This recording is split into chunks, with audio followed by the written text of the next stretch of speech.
Lai, lai, lai, lai, lai, lai, lai, lai, lai, lai, lai. Sjung lovsång alla länder och prisa Herrens namn. Sjung lovsång alla länder och prisa Herrens namn. Laudate omnes gentes, laudate Dominum, laudate omnes gentes, laudate Dominum. Hallelujah et Adonai, kol goyim. Shalchu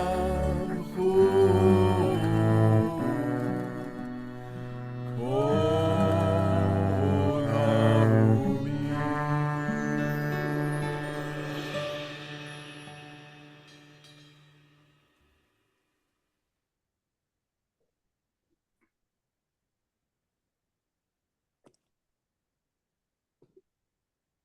Hello, everyone. Oh. A word about the music for those that missed the comment last week. That's the Psalm 117. Sing praises, all you people, in Hebrew and in Swedish and Latin from Taizé, from the repertoire of the Brothers of Taizé. One of their more famous tunes that you find in churches all over the world. And all over the world, people have been able to surprise people by not only knowing it as a rabbi, but be able to sing it in Hebrew. Mhm. I was at a church, a UCC church, when I first got here. Something had happened there. They had been firebombed or something. I went there to pray with them on a Sunday in a place called, not Hemet, but one of these places, not so cosmopolitan in our area. And the pastor asked me to sit afterwards during the fellowship hall with some of the people sitting around, and I was telling them about my interfaith dialogue and about the Brothers of Taizé and how I've incorporated their music into our own prayer here in all the synagogues that I've been in the last 25 years. And so I sang it for them. I sang it for them in Hebrew, and I sang it for them in Latin. And then at the end, I went, lie, lie, lie, lie, lie, lie, lie, like in the song there with the lie, lie, lie. And one of the women said, when I was young, I had to study Latin. So I know you were singing Latin, and I assume that was Hebrew. But what was the third language you were singing? The lie, lie, lie, lie, lie. Okay. Anyway, it was funny at the time. The Do you language. speak Swedish? Do I? Oh, I wasn't singing in Swedish. I was singing lie, lie, lie. That was the point there. Right. But I mean, do you Yeah. speak Swedish? No, not really. I never. Sasha is fluent, but I never got past initial, to order coffee and things maybe in the store. But I tried speaking with the children once, and they just looked at me like I was crazy because my pronunciation was totally off. And when on the special occasions when the king and the queen came to synagogue, or speaking with the princess once, I prepared 2, 3 sentences that I rehearsed about 3 hours to try to get it right. Yeah, you had the king and the queen come of Sweden, huh? That's Yeah, great. well, it was the great synagogue of Sweden, so of Stockholm. Yeah. Not on Purim though, right? I don't think it was on Purim, but it's funny you should mention Purim, Ajit, because tonight is Purim. I know. That's why I And mentioned I it. know, I know that. I know that you know. And Madalena, do you care to show us your Purim getup? No, she's probably stepped away, but there. Could you show us your Purim getup, please?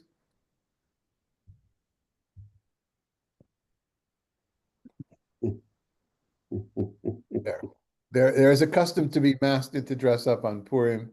It has to do with, okay, we're fine now. Thank you. That's great. Okay.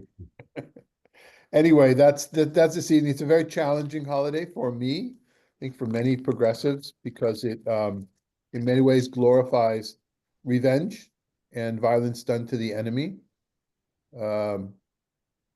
there's a connection. You know, we're not studying Esther right now, but it's a challenge. And what do we do? How do we read it? And in many communities, it's centered upon the children and dressing up. It's it's been heavily influenced by Mardi Gras in this time of year in Christian, in pre-Lenten Christian cultures. It's fallen around the same time. It's late this year, but usually comes earlier.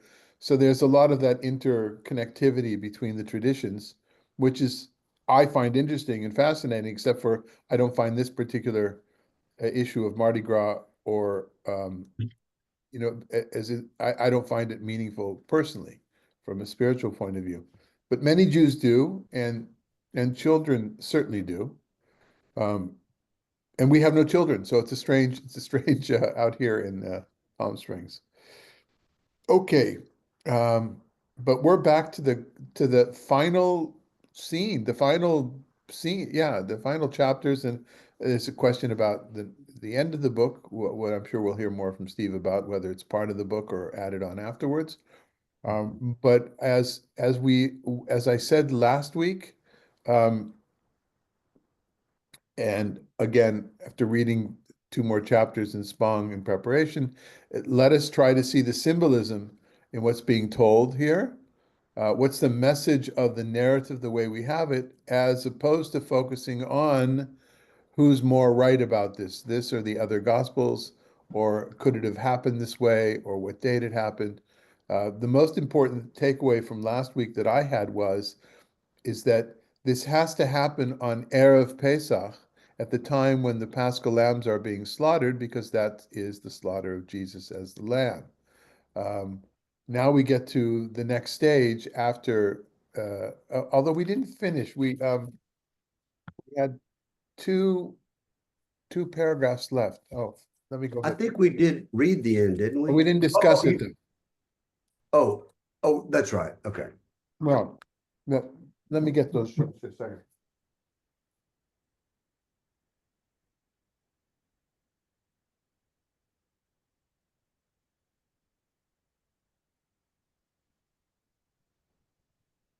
Ajit, how many languages do you speak? Obviously, English is a foreign language. I took my ESL classes and I speak a little Persian, a little Arabic, a little Gujarati, a little Sindhi, Urdu, Hindi, many of the Indian languages. Wow. And I'm about to join a Hebrew class, so we'll see how that works out. You're amazing. What about Sanskrit? Sanskrit is a dead language. I know, but do you read it? I can read it. I don't understand much of it. Hindi I can read, which is the same script, but Hindi I understand. Sanskrit needs a revival like Hebrew. It really does. Wow. Well, for a revival of Hebrew, you needed a homeland and a revival of the homeland and Zionism. Are there ancient Sanskrit? Is there a Sanskritan? I'm joking. Anyway. No, there's many Sanskrit scholars, but once the Muslims conquered big portions of India, Sanskrit died out as a language. No, what I was about to say was, is there Sanskritian people that desire to go back to their homeland and need to revive a culture that's been dead? Rabbi, they're living in India, all of them, 1.4 billion of them. Mhm. It's And just that Sanskrit would have been all of their language? All of them would have had Sanskrit as all of them would have had Sanskrit or Pali in their background, but and many of the religious texts are in Sanskrit. So, but like most faiths, Hindus also know something about their religion, but nobody's ever read the text. I mean, that's literally. You say you speak a little Hindi and a little Gujarati, but which of the Indo-Aryan languages is your native language? Sindhi. Sindhi, okay. Yes. Okay, so I'm looking at the last 2 sections of last week from verse 31 onward. We read through them, but we didn't really, there's just 2 things maybe to talk about is the soldier piercing and the breaking, not the breaking of the knees. I don't think we really talked about that much. And then also the wine and water is a thing, I think was there, right?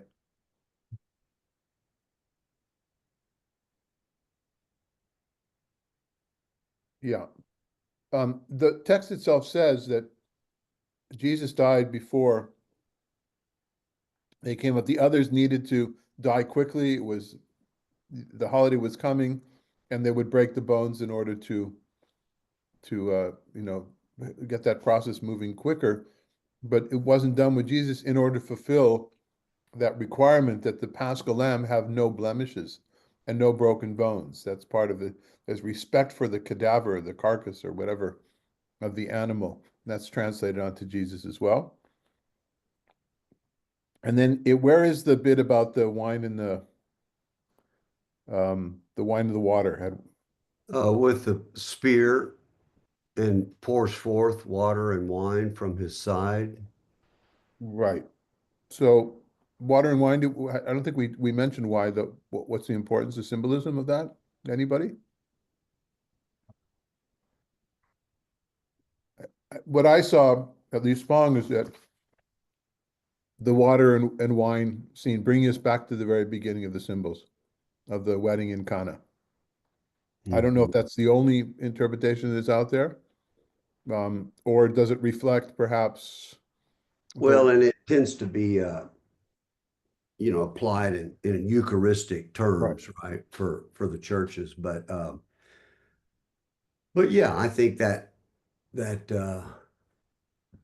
Cana connection is plausible, but who knows? It's symbolic. It's rich, isn't it? Water, wine, I mean, it's all there. The spirit lit flows. It's hard to turning of water to wine, but also the baptismal idea. Right. So with the Eucharistic connection, though, I guess my question, I think I asked it before and you probably answered, but is this after the fact? In other words, is this being written after it's already in practice? Yeah, totally. Okay. Yeah, And not the practice comes from this. no. Okay. Oh, Don? Yeah, I think it might come from the writings of St. Paul to at least the celebration of the Eucharist. And the Catholic Church mixes water and wine together in the priest's consecration of it. And there's a nice prayer that goes along with it. It says, "By the mystery of this water and wine, may we share in your divinity, who has condescended to share in our humanity." Hmm.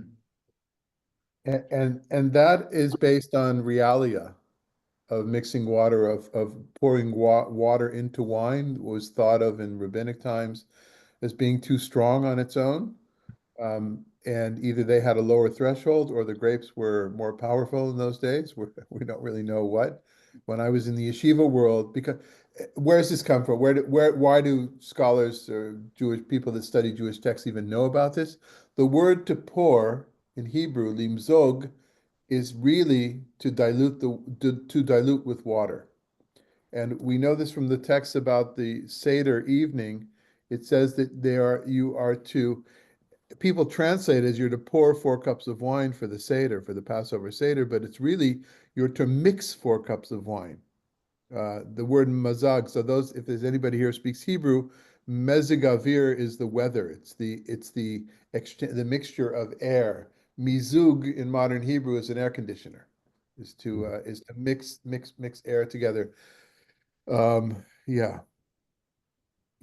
In any case, so I think that's an example of something that was in reality of what people did, and then given a symbolism afterwards. To me, but perhaps not. Yeah. Okay. Yeah. Anything else in this section about that people wanted to mention at all about the herbs, the spices, the cloves? Okay then. Shall we go on to today's text then? Let's do it. And do we have a volunteer?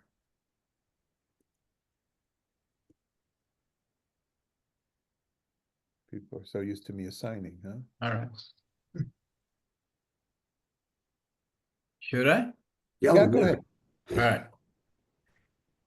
Early on the first day of the week, while it was still dark, Mary Magdalene came to the tomb and saw that the stone had been removed from the tomb. So she ran and went to Simon Peter and the other disciple, the one who loved Jesus, and said to them, "They have taken the Lord out of the tomb, and we do not know where they have laid him." Then Peter and other disciples set out toward the tomb. The two were running together, but the other disciple outran Peter and reached the tomb first. He bent down to look in and saw the linen wrappings laying there, but he did not go in. When Simon Peter came, following him, and went into the tomb, he saw the linen wrappings lying there, and the cloth that had been on Jesus' head, not lying with the linen wrappings, but rolled up in a place by itself. Then the other disciple who reached the tomb first also went in, and he saw and believed. For as yet they did not understand the scripture that he must rise from the dead. Then the disciples returned to their homes. Okay, it's quite a few things here, right? Would somebody like to start?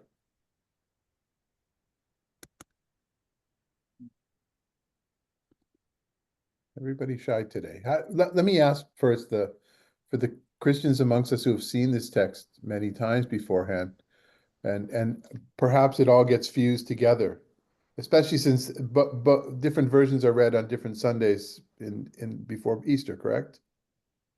Or during the 50 days of Easter, yeah. Right. Right. So I would imagine. And then on Easter morning, yes, Right. different. Either Mark, Matthew, or Luke. Right. So when is John read? Is it not read the week before? No. Oh, okay. So I misunderstood something. So, so how people that read this account, this particular account, if we could try to divorce it from everything that people know from the other accounts, in the synoptic Gospels, who are the characters here? What would this look like on stage? How have you imagined this to yourselves? I'm starting with with our Christian folk just because, or those that had more exposure to the New Testament, to give some time. Yes, Don, how have you imagined this all this time? I imagine a dark and almost graveyard scene. I imagine whatever happened before Mary came there. And I imagine her wondering who took the stone back. And I would imagine being afraid because I saw them put him in there, and my mind would jump to what happened. Right. And who is this Mary in your imagining of this according to John? I would. Who is Mary? It's Mary Magdalene, I thought. Yeah. Mm-hmm. That's who it says here. And who Yeah. what do we know about her? Anybody? From John? I think she was. I'm recalling now. I think she was criticized by the apostles as being a little too friendly with Jesus, and there's some stories about him having her as a lover. Ajit, you like that? You don't like that? I saw both. No, because she was almost portrayed as a woman of ill repute by the papacy in future generations. And the point there was to prove that Jesus was virtuous and never had any relationships with women. I mean, that was the whole point of that thing. Here, my understanding of Mary Magdalene has always been that she was the closest of all his disciples, closer than Peter or anybody else, and that Jesus loved her dearly. Which really, in a Jewish sense, a 30-year-old man, unmarried, would have been scandalous in those days. I mean, I just feel that she was his spouse. And there's nothing wrong with that, Jesus having a spouse, frankly. Well, especially for a Baha'i.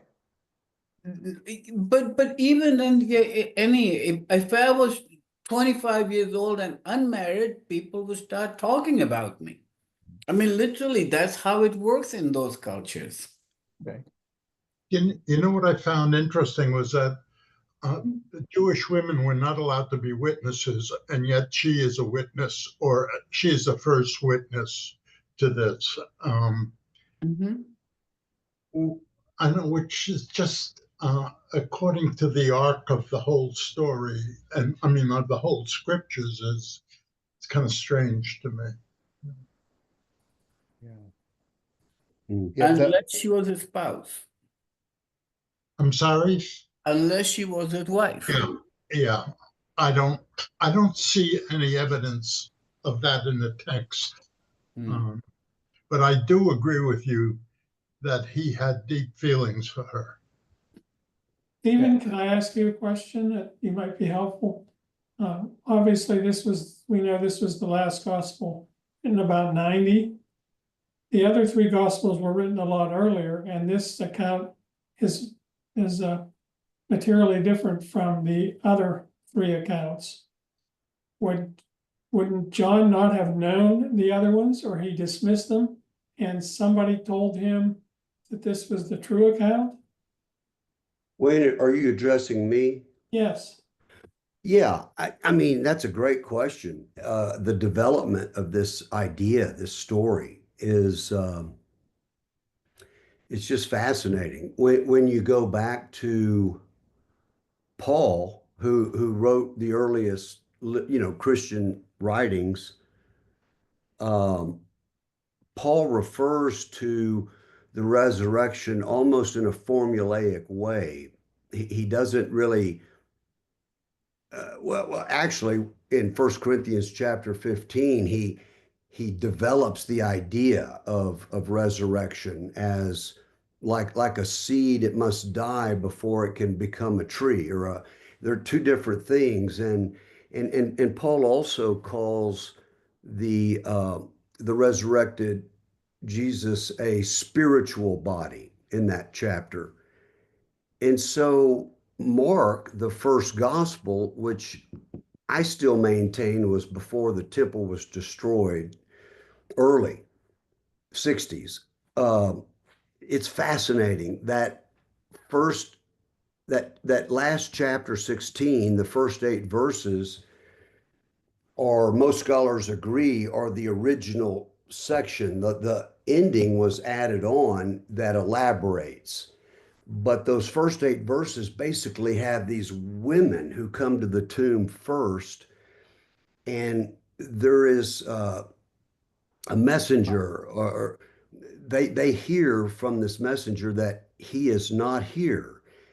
He wants you to meet him in Galilee. And what the text says, and how the original part of that gospel ends, is the women fled and didn't say anything to anyone because they were terrified and in awe. And so then it's almost as if that was not enough. So they add on to that several verses that details more about what happened, and that he was alive and physically seen and present. Then Matthew elaborates a little bit more, and then Luke even more so. And so you're right, Wayne. John is giving us, I say, an inside out take on what really happened that Jesus, well, as we'll soon see, Jesus's presence is mystical. It's not a like he appears in their midst behind locked doors. It's a mystical kind of presence. And so, yeah, I do think, to answer your question, that John knew the synoptics very well, Yeah. or those stories, and but he's trying to do something a little different with it that I think has resonance, and the reader is prepared for through the earlier stories, like with Nicodemus. One must be born from above, one must be born of the Spirit. So the allusion to and in the upper room, remember Jesus says over and over again, in a little while, I will be gone, but just for a little while, and then you'll see me again. But don't be afraid. The Paraclete, the Spirit, the Comforter, the one who comes alongside you will come after a little while. And they're confused, but now we get this story and that confusion dissipates. It seems like it clarifies their confusion in those earlier chapters that were so, like you pointed out, Wayne, were just kind of confusing or cryptic in a way. Ajit, We Don, we Wayne, read Wayne, what do you have any thoughts to that? What's behind your question? Wayne, you're muted. Wayne, you're muted. In my mind, he's dismissing the early accounts. And whether he did some research or talked to some people who were still alive, but he couldn't identify the other person by name with Peter. It's just a little confusing, and you wonder why he was so obtuse with the whole thing. Good, thanks. Just before Ajit and Don, from a methodological point of view, Wayne, I would say, from a Jewish literary point of view, it's not a question of dismissing the other accounts. It's reinterpreting, rereading the other accounts. And because multiple accounts are fine. It's kind of Western society, I think, that where modernism, the modern society, which we think there needs to be only one account. I think this is another aspect, another viewpoint of seeing this particular narrative, as opposed to, declining to accept the others. Anyway. And David, if I may, and then I want to hear from Ajit and Don, but can you elaborate on the Jewish context for this kind of event? For storytelling, the earlier stories of folks who did not die but were translated or carried up into heaven.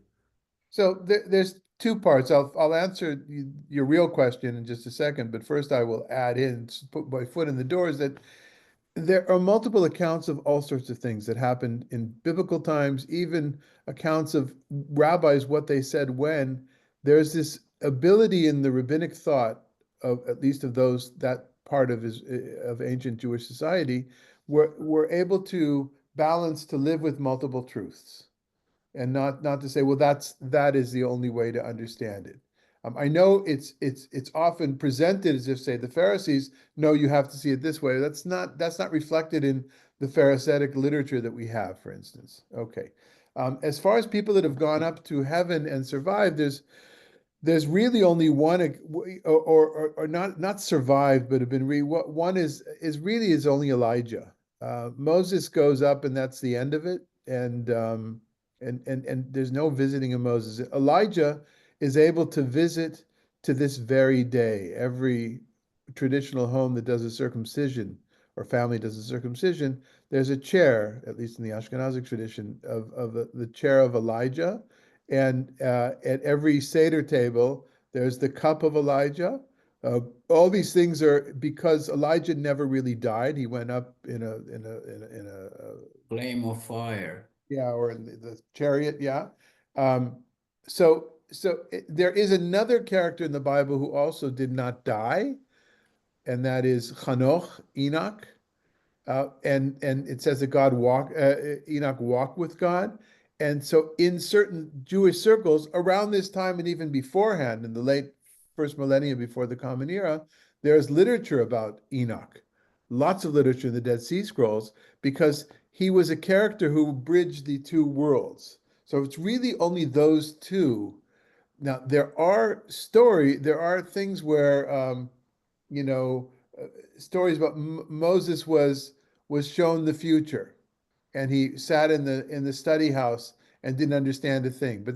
There's none of those were accepted to be. Nobody's talking about what happened historically. I think But the idea of there doesn't it say there's never been a tomb found for Moses? It's a mysterious Yes, yeah, and the answer to departure. that is probably both with Elijah going up and Enoch as well, and Moses not having a tomb, is that at least Lowenstein, who was a biblical scholar in Israel, who I worked with once, his claim on that, and that pretty much I think most people accepted, is because if there had been a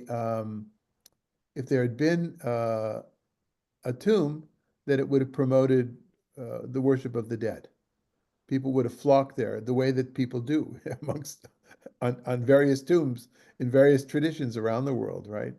And that's why, in other words, they didn't want to objectify, the biblical writers didn't want to sanctify Moses as a god and keep him as a human being.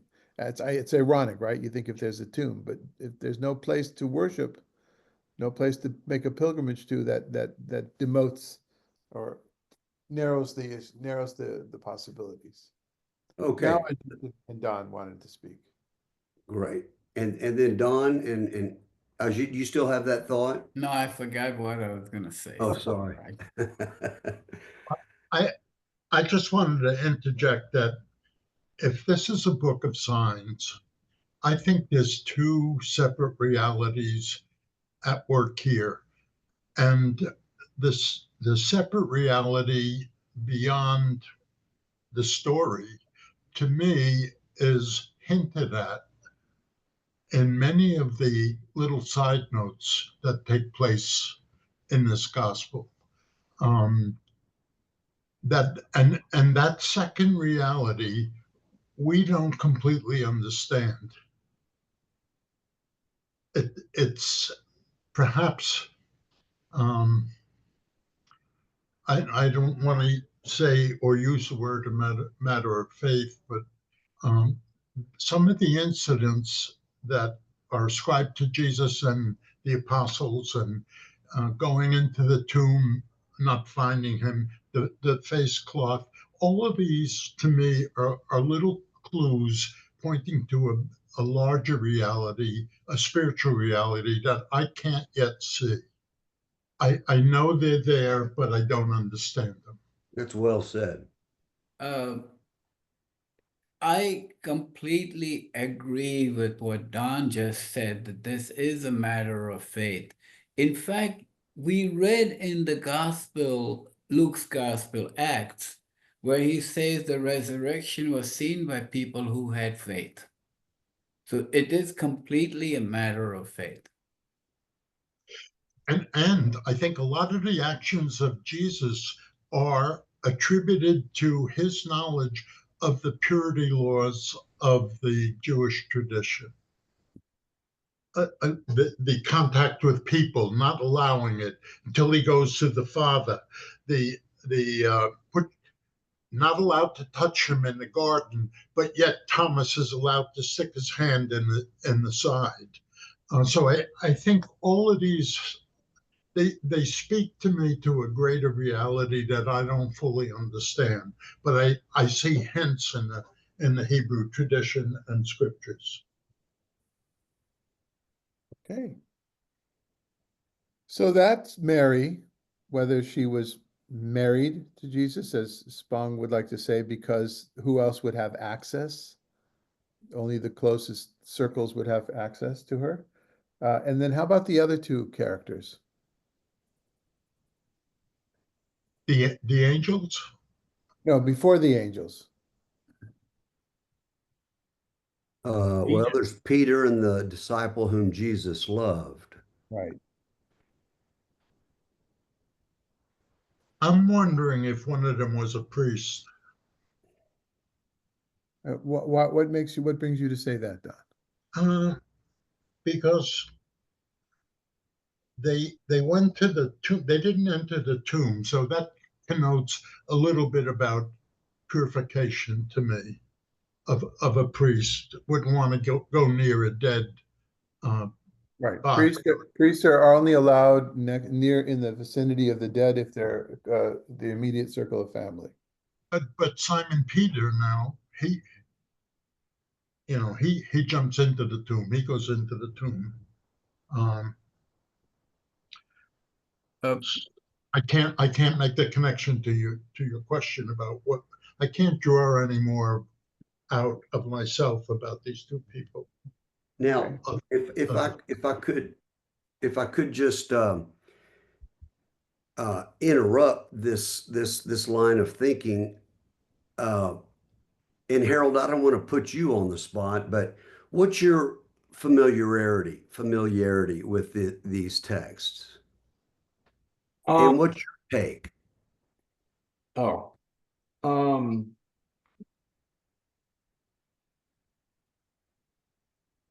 Not, I kind of don't know what to say. I'm not. Well, I'm sorry to put you on the spot in that way, but are you familiar with the stories? Oh, yes, yes. Okay. I have posed a question to you, Steve. Mhm. On verse 2. So she ran and went to Simon and the other disciple, the one whom Jesus loved. The one whom Jesus loved cannot be Mary Magdalene? But then she's writing to herself. Okay. Was she considered a disciple, Ajit? Well, I mean, I think she functions in this story. Actually, Mary Magdalene is not really brought up that much. Is this the first time we even hear from her in this text, Yeah. in this gospel? It may be. Yeah. Where else has she shown up? Just in the other gospels, she's the one who washes the feet, but in this gospel. Right, but I think this is her first appearance. Correct? Or maybe there's one other, but I don't think so. And so, what does she represent? Clearly, the stories of her and Jesus being married or what have you, but and the fact that Ajit pointed out she is a woman, and that's and she's the first witness. The disciple whom Jesus loved. Didn't we talk about that last week? As there's several possibilities, one of which was Lazarus, and Lazarus, had that resuscitation. He was called out of that tomb, but he was wrapped in these claws. Suddenly we have if that's him in this tomb, and it's unwrapped already. So there's symbolic things happening in a literary point of view that I think are intriguing. Steve, she mentioned in Luke as one of the women who followed Jesus and was healed of evil spirits, and then she appears in all four Gospels as a witness to the crucifixion and the resurrection of burial and resurrection of Jesus. And I found that in Luke 8:1-3. That's right. She is mentioned as the one who had the. So I think if she is healed by Jesus, there is a great connection between her and him, where she would become a follower. I'm not sure that she would be an active disciple, but I think she had an emotional bond with him. Well, and on the assumption that John knew these first three Gospels, then he would know that, right? But here he inserts her in a way that I just think is provocative. Should we go to the next text, and then we'll have more to draw from? What my takeaway from this paragraph is that there are three different experiences. There's the experience of the one close, perhaps love, perhaps partner.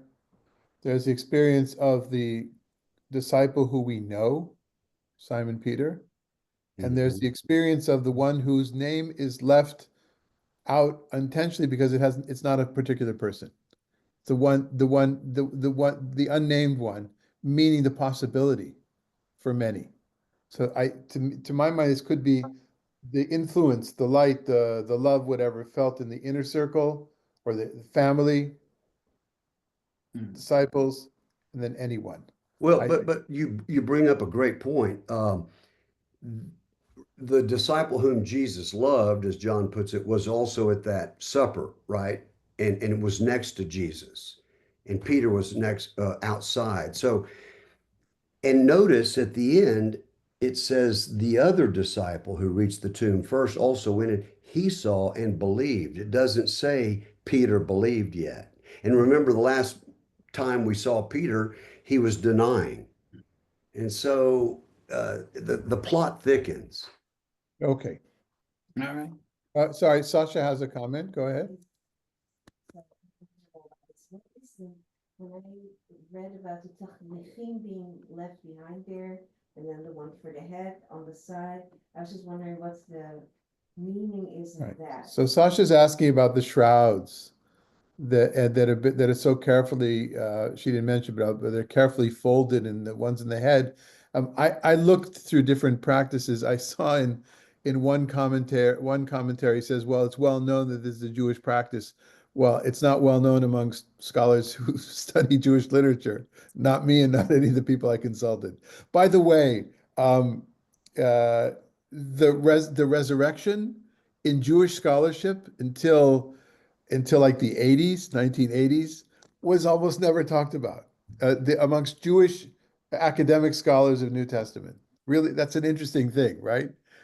Even some of the greatest, like Flusser, who was, I remember seeing at Hebrew University, he barely touched upon resurrection stuff. Everybody else ends with the crucifixion. I'm just dropping that in there. I'm not really sure. Well, and let me add to that, in Hebrews, the book of Hebrews, which I think was probably around the time of this gospel, seems to me, but there's no direct talk of resurrection per se. It's just that Jesus is now the high priest in the Holy of Holies, using his own blood as the atonement. And so that's telling. That's interesting. And then we got to remember that Anastasis Necron, the Greek text, is coming alive from out of dead things. And while the early church may or may not have wondered about he's dead, the resurrection is a matter of faith now, but he's coming again. When and how does that work? And then there's all kinds of speculation that goes all the way up to the present day. But biblically, if we're just using this text, what is being said? What's the meaning of what we're reading right now? That's my question, and I think that's where John's contribution is very important. Ajit? The Baha'is have a version of this. The Baha'is have a view on this. Oh, please. And our view is that if Jesus had been just an ordinary man walking up and down the streets of Judah, nobody would have wanted to kill him. They wanted to kill him because he was talking, teaching, saying things. And the purpose and the meaning of the resurrection is that in spite of the fact that he was killed, his faith, his belief in him did not die. It rose up again. And eventually we see that it spread. So the point we make as Baha'is is that his physical body really is unimportant as such. What they were trying to do, the Romans were trying to do, is keep him from is talking to people, and they failed in that. Mm, And therefore his faith became resurrected. mm. People continue. That's our belief. Nice. No, I mean, I think that rings true in a lot of what John seems to be saying here, that it's not necessarily a bodily, physical. I mean, it's bodily, but it's a spiritual experience of presence, as opposed to, like, even though, Can I tell you? Thomas touch, so I I think we want need to to tell you a keep. story here, Steve. When I was a young boy, my mother was an English teacher at a Catholic school. And the principal of the school would sit down with my father and drink. They used to drink scotch every night, every second, third night. And he told my dad that Jesus had raised up the dead. And my father promptly said, "Oh, he did. I would love to meet some of the people he raised up." In a sense, it is kind of like becomes meaningless unless there is literal proof for the person asking you the question. And so this is, as Don was saying, these are matters of faith. Okay, let's go. Okay, we're getting a little bogged down It here. looks like Rita Claire. For whatever it's worth, I'm going to say this.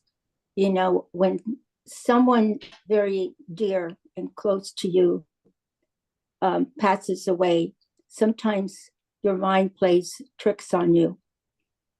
Sometimes you almost feel like you see the shadow of the person. I can't quite explain it, but these thoughts are going through my mind as we're all speaking.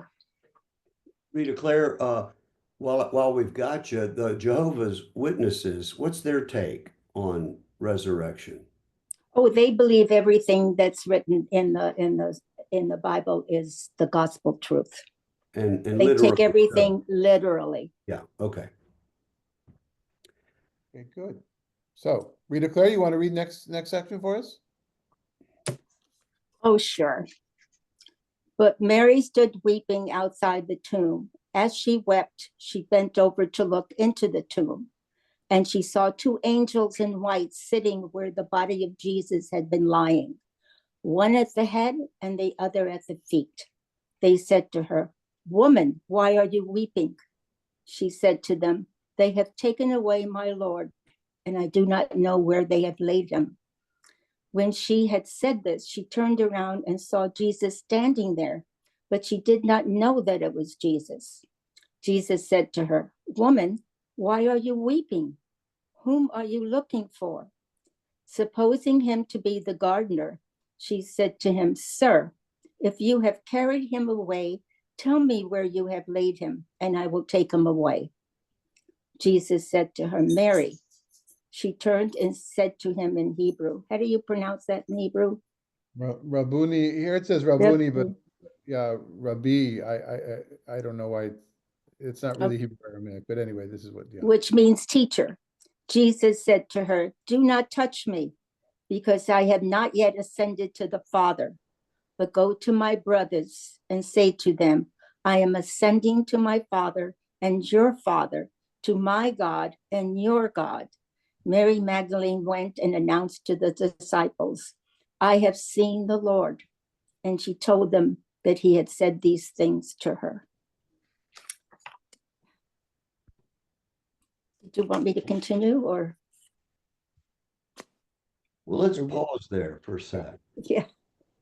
This is what I'm trying to say in a way, and I don't know if it makes any sense, but you when you are grieving, you are imagining. I'm not saying this was all imagined, but I'm just saying that this happens, that you imagine all sorts of things that may seem strange to somebody else, but it's real to you. Mm-hmm. Does I was Rita Claire. I was my grandmother died in '84, and we were selling her house, and I drove up just to check everything out before we put it on the market. And I drove up the driveway and I put my key in the back door. I pushed it open, went into the kitchen, which was empty. And then I heard this screen door behind me slam, and squeak. And that triggered tears. I sat on that floor. I heard that screen door for the first time in my life, even though I grew up as a kid going into that house, right?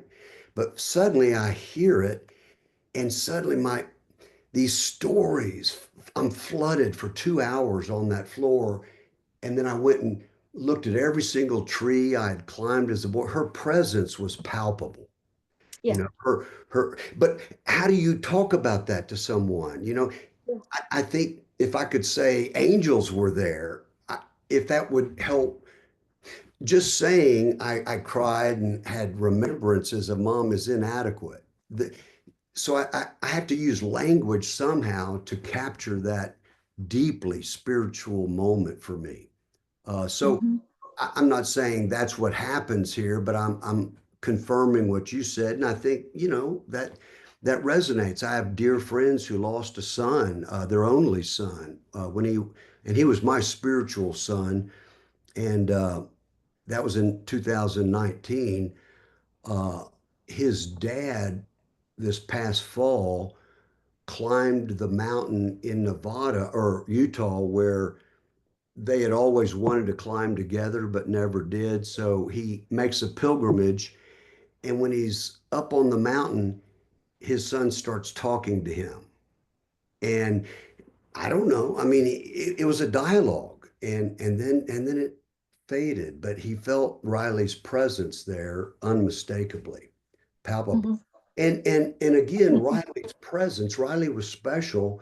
Stories are being told about Riley to this day. People are remember old Riley when he did this. And it's not pie in the sky wishful. Wouldn't it be great? Because some people I know, they fade in my memory.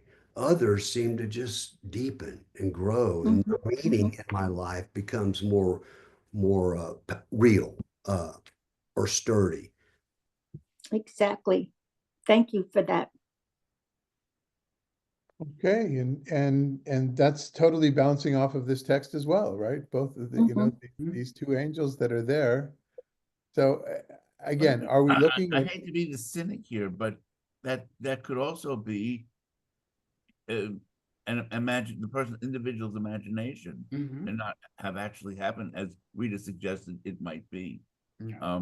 This past weekend, I was with my friend Nicolisa, and she told me a similar story of when her grandmother died, and that she felt that she was with her, talking to her. And she asked me if I ever had that experience.